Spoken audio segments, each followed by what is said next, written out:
David, my apologies. I just got a phone call that interrupted the video. We were talking about honing. I showed you the proper honing technique. We also, honing is not sharpening. That's important to understand. With a ceramic rod, you will take off a little bit of metal, and that'll certainly help you maintain the integrity of the edge. But it's important to also sharpen your blades. And I apologize, you may know all of this already, but quite a few of our customers don't. So I like to tell everybody, for novice sharpeners frankly, you can be an expert sharpener. I've taught sharpening at NYU as a guest lecturer, and one of the easiest way to maintain your knives is through a tool that we recommend called the Work Sharp Sharpener. It's incredibly easy to sharpen your blades. There's maybe a 10 or 15 minute learning curve as long as you're comfortable experimenting a little bit. We recommend practicing on less expensive knives. Now, that Work Sharp Sharpener uses genuine Norton abrasives, which are the exact same belts that we use in Idaho to grind the cutting edge on the blade. So you can get a superb cutting edge with that blade, with that grinding machine. It's great for maintaining all of your blades, whether they be kitchen knives or outdoor and tactical and so forth. If you're more hands-on and you like working with your hands a little bit more as opposed to power tools, I wouldn't really refer to it as a power tool, but it is an electronic tool, then obviously whetstones are superb. If that's the case, I'm happy to send along some really great instructional videos. Murray Carter, who's Master Bladesmith up in Oregon, has some really great videos. His fundamentals videos are superb. That's it on sharpening. Now, onto the QC inspection.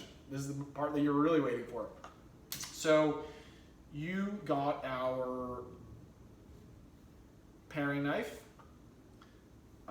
This is the burgundy paring knife. This is the mahogany sheath that comes along with it. So I'm going to set this aside for just a moment. So, for the QC inspection, the first thing I'm going to do is I'm going to check that the pins, these two pins, are flush. They are. Perfect. Next, I'm going to check between the scales and confirm that there are no gaps. I'm going to feel the blade as well, just to physically get that tactile response. Make sure there's no gaps. Yep, that's super. Checking to make sure that the handle is very smooth. It is. We're going to re-oil this and clean it prior to shipping. I've got my little checklist right here, and this will be coming to you. Next, I'm going to check the blade.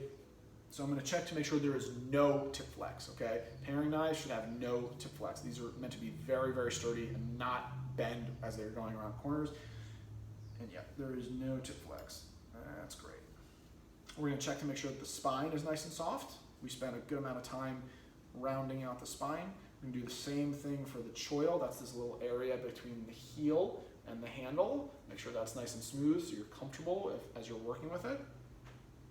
Good, good. Paring knives are not meant to be balanced. They are meant, however, to have a little bit of weight in the handle area, so you feel like there's a proper tool in your hand. So now I'm just checking. I'm left-handed. I'm just checking to confirm that this feels right in my hand, and it does. Yeah, that's really good. So now I'm just going to confirm that the weight is correct. It should be between 64 and 67. Oops. Let's clear that out. 64 and 67 grams. Okay.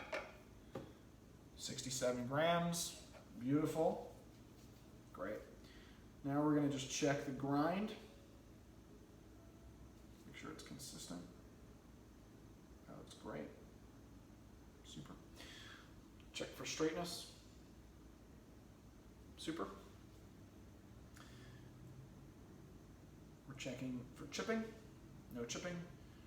We're going to check to make sure that it's nice and grippy, so it's catching my fingernail throughout. That's amazing.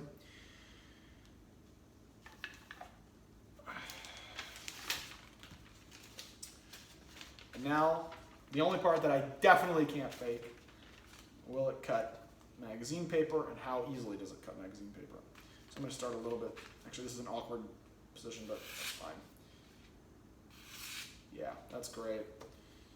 Let's just do a finger test. I'm just checking on the end of my thumb. I'm not pushing in and slicing. I'm just giving it a very nice ginger tap and moving it just a little bit. And that's just, I just want to make sure that it's going to grip my thumb.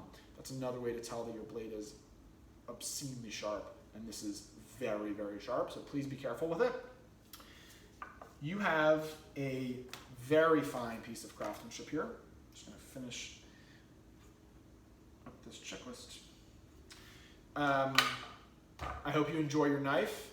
Please don't hesitate to reach out to me if you have any questions. My team and I, like I said earlier, really appreciate your business. Thank you very much and enjoy your new blade.